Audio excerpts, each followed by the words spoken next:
Hello everyone, my name is Chin Valdez and today we are going to be talking about the most awaited, the Gate of Babylon, the Spear, Rune Knight.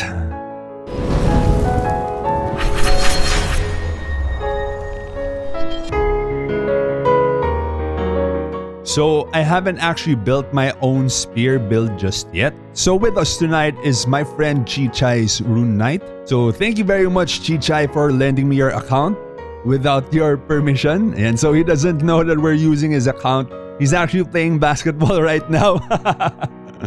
So I want to start things off with the Spear Rune Knight's weapon, the Lance.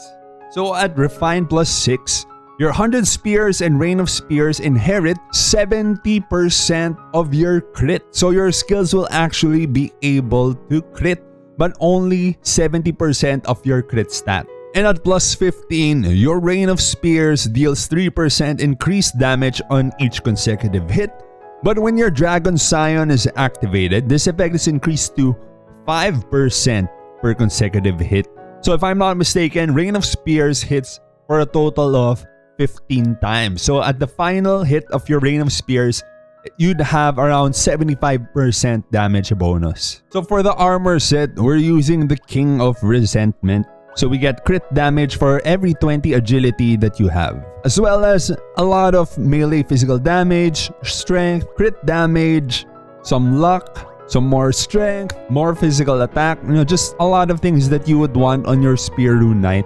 So now for the stats, of course we have our strength maxed out, but we also have a heavy load of luck. So as we mentioned with the weapon, you only inherit 70% of your crit stat into your skills. So you would want as much luck and as much crit as you can get so that you would still be able to crit effectively, whether in PvE or in PvP, especially with the new MVPs now.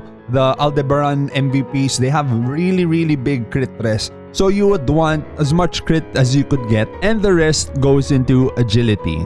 So agility actually reduces the global cooldown of your 100 spears, as well as increase your crit damage because of the armor set that we're using. So on Chichay's Rune Knight, he actually has 237 crit, 3,798 PvE damage bonus, and 3,162 ignore physical defense. So of course, Chichay is at level 108 and 460,000 divine power. So for the rest of the equipment, Chichay is going with the Luna Glyph. Very versatile face wear. The Heart of Wonderland. So this is one of the best, if not the best, TR headwear. The Grey Mask, also a very good mouthwear. I think probably even the best mouthwear right now. The Wonderland Tea Party, also the best TR costume right now. Now this is the best for MVPs and for other bosses, like NT and well, TR. And of course TSA, the Knightly emblem for the backwear. And right now, Chichay is using Heart of Coldness set. So it's Heart of Coldness with the Burglar Ring. But later on when he finally gets it, the best accessories for most, if not all, physical DPS classes is gonna be the Valkyrie's Glory. So that's gonna be the Sigtolipha's Wings and the Sigtolipha's Medal. For cards, on the weapon, normally you'd want to go for size and race cards. But if you came from Paladin and you still have your crit cards, you could still use those for some MVPs and for some targets. Especially, very much especially if your crit rate is very low. On the armor, we're using the Picky card for more strength. For the cloak, you'd want to use the Baphomet Jr. cards. And on the shoes, Chichay is actually using the Thief Bug Mail cards. So this gives him agility. And on the accessories, Chichay is using an Albaran Illusion card, Zerum card, Greatest General, and Pirate Skeleton card. So Chichay actually came from the Sniper class. So that's why he has these cards on right now. But you can also use Kobold cards. For the headwear, we have Cramp cards. For the facewear, you'd be using the appropriate size cards. Mouthwear is just whatever, but right now we're using the Angeling Puppet cards. And for the backwear, it's the Deviling Puppet cards for PvE stats. Alright, so for enchants, you'd very much want Sharp Enchants or Superior Crit. Now, you're gonna want this because it's gonna be very hard for you to land critical hits, whether on the new MVPs or in PvP. So you'd really want to get as much crit as you can. On the head wear, you'd want superior physical attack. On the face wear, mouth wear, armor, and the costume, normally you'd want PvE technique. And also superior physical attack on the back wear. And for all substats, try to go for as much luck as you can, because you really, I can't emphasize this enough, but you really need to get as much crit as you can. So it's very important that you get very high crit, because you will only be inheriting 70% of your actual crit. For the swordsman skills, it's really just whatever. You just go for whatever you like. But you would want level 5 Magnum Break, I think, as a prerequisite to one of the other skills later on. And then we have 43 skill points here just because it's leftover skill points from the other skill trees that we're not using. So the swordsman skills and the knight skills actually aren't too important. You just want Cavalier Mastery and Riding, Spear Mastery, and Pierce level 5. So you would need Pierce level 5 to unlock more prerequisites later on. And then you can pretty much just put it anywhere and everywhere else. So we have it on Charge Attack, Major Tenacity, so you can later on get Tension Relax. So for Lord Knight, we have, well, Tension Relax, level 0 Concentration, level 0 Aura Blade, no, because we do have Full Throttle later on when we move on to the Rune Knight skills. Level 10 Joint Beat, level 5 Clashing Spiral as a prerequisite for our Rune Knight Spear skills. And of course, max level Berserk. Now for the Rune Knight skills, you can actually put skill points everywhere except the sword skills. So it's very intuitive, just put it everywhere. You can max out everything except the Phantom Thrust. You just put level 3 Phantom Thrust, then you pretty much max out everything else. So we have level 1 Dragon Training, which lets us ignore size. So we deal 100% damage to all sizes and bonus 10% physical attack as well. So we have level 5 Dragon Breath, Fire, Water, and Wind. So the Dragon Howling is actually gonna be your most important Dragon Breath skill for the Spear Rune Knight build. So we'll get to that later on. Dragon Scion is our Dragon Transformation, and of course Full Throttle, which is our all buff. Now we get level 11 Endure, Sword Quicken, Concentration, and Aura Blade.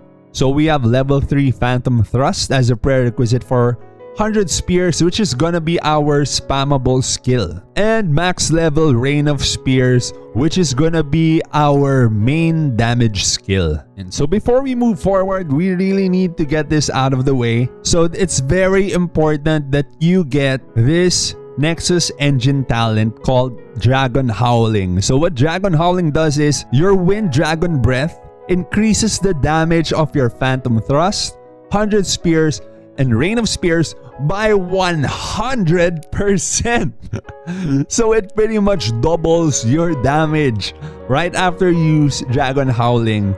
And actually 100 Spears also reduces the cooldown of Dragon Howling every time you use it. So you can pretty much have this buff with 100% uptime. Next important skill is the Rain of Spears. So Rain of Spears gives you a 50% damage bonus to your Rain of Spears. You get movement speed plus 20% because you can move while using it. And you also get 30% of your max HP as a shield. So these are actually the main 2 talents that you would need. But the third one is not bad as well. It's 100 Spears. You have a 50% chance to deal double damage. So it's pretty much gonna translate to a 50% DPS increase on your 100 Spears, which is just your spammable skill. Now, it's not really gonna be your main source of damage. Rain of Spears is gonna be your main source of damage. For cogwheels, the most important one is gonna be Furious Attack. But Chichay also has Core Overload, Dauntless Order, Physical Attack, and Divine Empowerment. Other cogwheels that you could also use are Holy Light Shield, Cold Blood, Bloodthirst, Mana Length Reversal, and Windlord Module. So for feathers, it's pretty much gonna be the same for most if not all DPS classes, but you would still want time and space, sky, day, valor for strength scaling characters, and on your defense feathers, you would want divine, terra, light and dark, and truth. For Valkyrie statues, you'd want a healthy dose of, well, everything. Well, except for Valkyrie rune, because you don't get ignore physical defense from the rune Valkyrie statue. So you can actually ignore that. You just max out everything else. For medals, of course, we go for Medal of Bravery, Medal of Heroism. Then we go Fire Medal, Storm Medal, Spring Water Medal, and Medal of Innocence. So for sigils, this is actually the standard DPS sigils that you would want to use, especially for PvE. So it's gonna be Starfall, Meteor, Berserk, and Gate of Suffering or its blue variants. So this is what most if not all DPS classes use for PvE. So for the job sigil, it's very important that you go for Aura Enchantment. You're not really gonna be benefiting too much from the passive effect, but what you do want from the sigil is all the crit that it gives you. So in total, this sigil gives you 22 crit. For mount traits, of course, the most important stats are gonna be Brave and Furious. And for pets, we can go for the standard support pets, which are gonna be Genesis, 1-1, Squidget, and Sohi.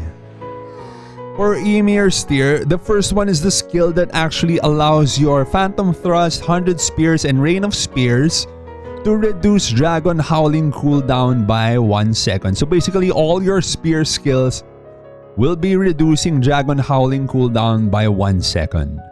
So this is one of the most important talents that you should have, and if you're watching this video right now, you probably have this activated already. The second and third skills will pretty much just increase your DPS even more. So the second tier gives you total of 20% attack speed and 20% skill damage when your Might of Dragons stacks are full. And the third skill increases your skill damage by 20% when you do your dragon transformation, which is Dragon Scion. Super Scion. The Nebula path is pretty generic. You just go for the stats on top if you want to go for PvE, the stats on the bottom for PvP. Now, it's not too complicated. You try to go for as much attack and as much damage. Now, it's pretty basic and pretty intuitive. So I think that's about it for the Spear Rune Knight. But this guide wouldn't be complete without our damage test.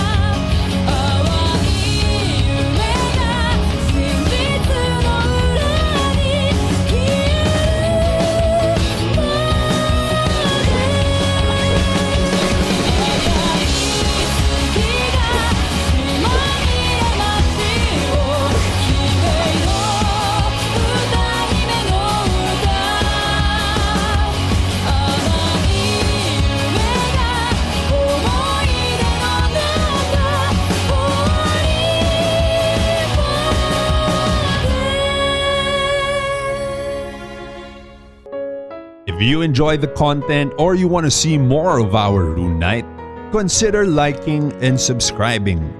Turn on that notification bell so you don't miss out on our new videos. Hope to see you all on the next one.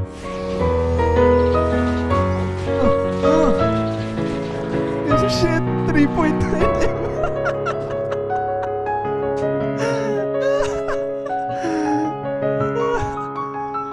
3.9M is the PvP.